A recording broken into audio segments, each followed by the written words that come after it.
The president has arrived in Beijing for a high-stakes summit with his Chinese counterpart. And in the last hour, the two leaders sat down for their first face-to-face meeting. Watch this. We're going to have a fantastic future together. Such respect for China, the job you've done.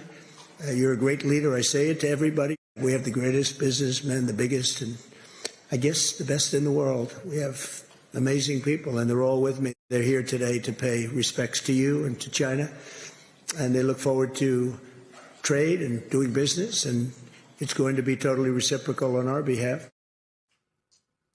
According to the president, the focus of the meeting is getting China to purchase more American soybeans, beef, and aircrafts.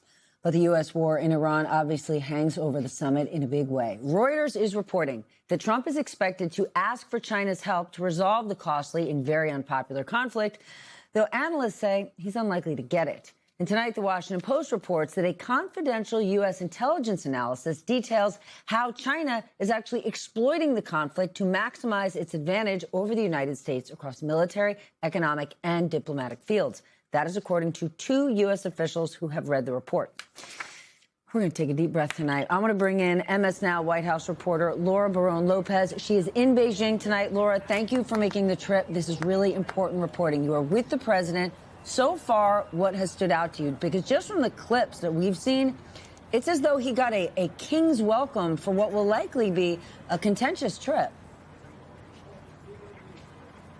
He did. He got the pageantry and the ceremony the president is known to like and to praise. And he said it. He said that he was honored and that he deeply respects China. And he heaped more praise on them in that brief availability that we were able to see ahead of their extended bilateral meeting. And right now they are still currently meeting. And we know that there are a number of topics on the table beyond what the president was talking about. So notably, he didn't really mention Iran there when he was speaking to press and publicly alongside. He had on either side of him David Perdue, the ambassador to China, as well as Marco Rubio, the Secretary of State. And other U.S. members of his administration, including Treasury Secretary Scott Bessent, who has led most of the talks with China up to this point, more than Marco Rubio has. But we know that Iran is still going to be a big part of these conversations. Secretary Rubio was just talking about it with Fox, saying that, China is considered one of the main geopolitical rivals, despite the fact that the president, again, time and time, over and over, says that he respects Xi Jinping, that he likes working with him. He talks about Xi Jinping far more fondly than he does U.S. Allies, traditional allies. And so the biggest question I think all of us have right now is, what will the president potentially concede in order to get China's help with Iran and with reopening the Strait of Hormuz? Does the president make any big concessions, or does this bilateral meeting, does this summit end the way so many of these summits tend to end, which is with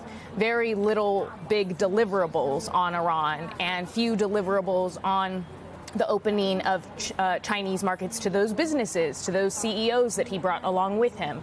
As you mentioned, Steph, we do know that there are going to be billions in sales expected of American soybeans and beef and Boeing airplanes to the Chinese, but that's expected. And I don't think that will necessarily be considered a big win for the administration if that's all that they walk away with. I was speaking to one of the president's former advisors, a former Trump official, who was saying that this meeting is going to be successful only if there are bigger business deals made. And that still is an outstanding question.